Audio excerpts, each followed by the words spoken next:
Good day everyone, especially to our instructor, Ma'am Riba Campusano. I'm delighted to present a comprehensive overview of my topic, which is entrepreneurial behavior and motivation. And ako nga po pala si Albert A. Calvario from BSA2B.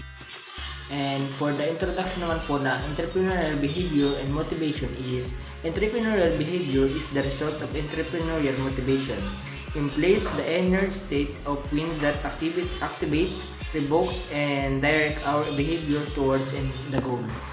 So sinasabi lang daw po dito na isa daw po sa mga mindset ng mga entrepreneur is yung isa nilang pagnanais sa isang bagay. Kaya sila nagkakamera ng isang negosyo o nakakapag-create ng isang negosyo.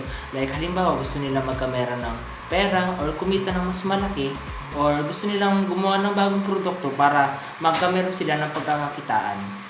And also is entrepreneurial behavior is defined as identifying possibilities and putting good ideas into action. So, ano nga po ba yun na pag sinabi daw po natin putting good ideas into action? So, sinasabi lang po dun na kapag daw may naiisip daw po tayong isang bagay or negosyo, like halimbawa po naisip natin gumawa ng halimbawa na lang po is yung kangkong chip ni Diyos Mojica. Naisipan niya lang po na what if gumawa ako ng isang produkto na pwedeng pagkakitaan na hindi niya naman alam na or inaakala na sisikat pala at maraming bibili. So, yung naisip niyang idea is inaksyonan niya, ginawa niya agad na action para isang negosyo.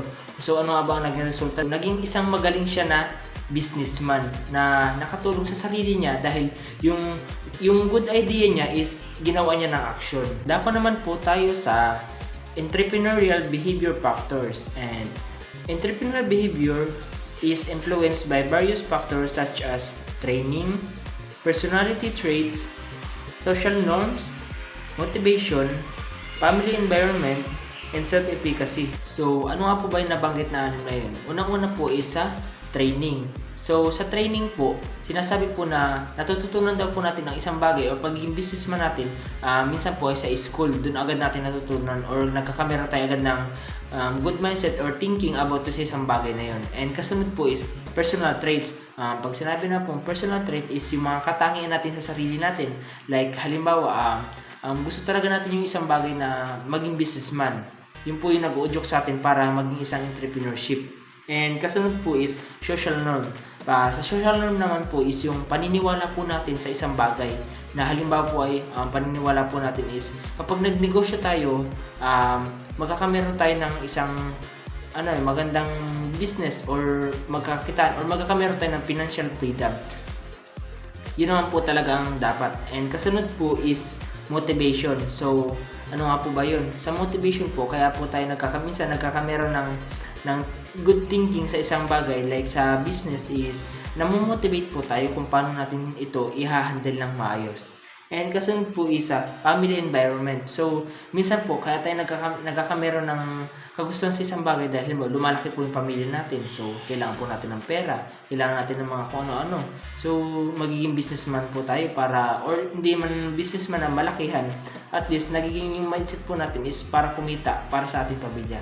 And kasunod po is self-efficacy. So, pag sinabi po self-efficacy is yung mismo sa sarili po natin kung ano po yung mga bagay na gusto lang po natin. Ano po tayo sa kasunod? Ang kasunod po is taking risk to start or grow a business. So, kapag gusto daw po nating mag-grow ang isang business or magsimula ng isang business, kailangan po nating mag-take lagi ng risk.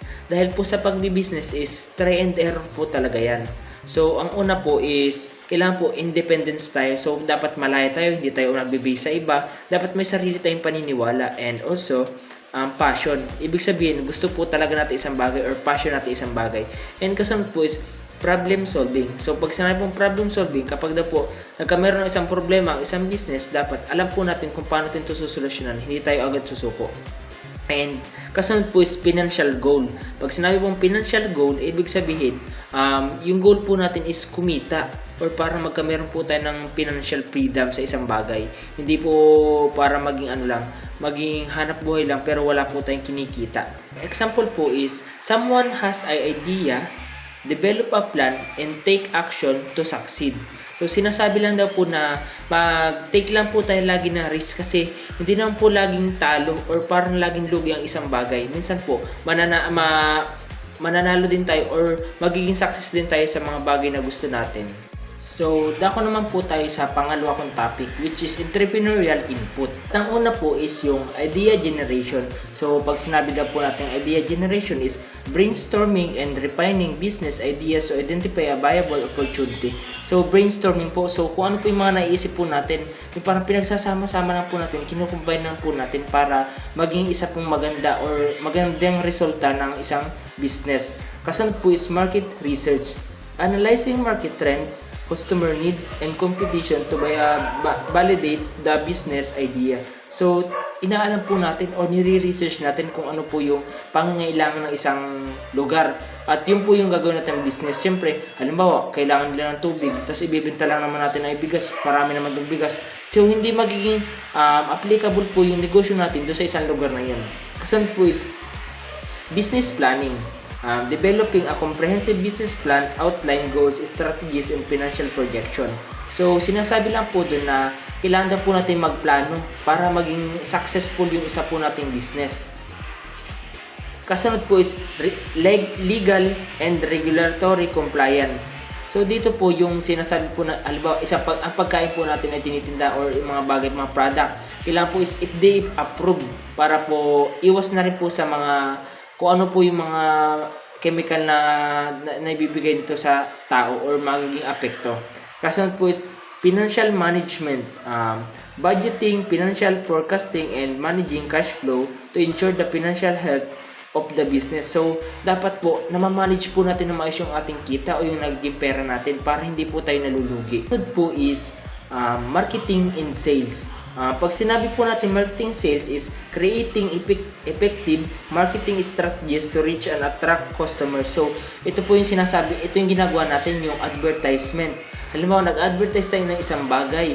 Pero dapat, ang kagandahan po is maging tapat po tayo sa ina-advertisement natin. So, kung ano lang po yung product or kung ano po yung label lang po ng isang bagay na yun, dapat yun lang po mismo, hindi po natin dinadagdagan. Kasunod po is operation management, setting up efficient process and system to manage day by day operation effectively. Dapat po nare-record natin day by day yung mga kaganapan po para hindi po tayo nalilito, para maging organized po yung ating isang business. Kasunod po is networking and partnership, building relationship which is potential partners, suppliers, and mentor to support business. So, that magkameron po tayo ng partnership dito para mas maging productive po or para mas maganda po is makatipid po tayo, makamura po sa isang bagay. Next po is adoption and innovation, being open to feedback.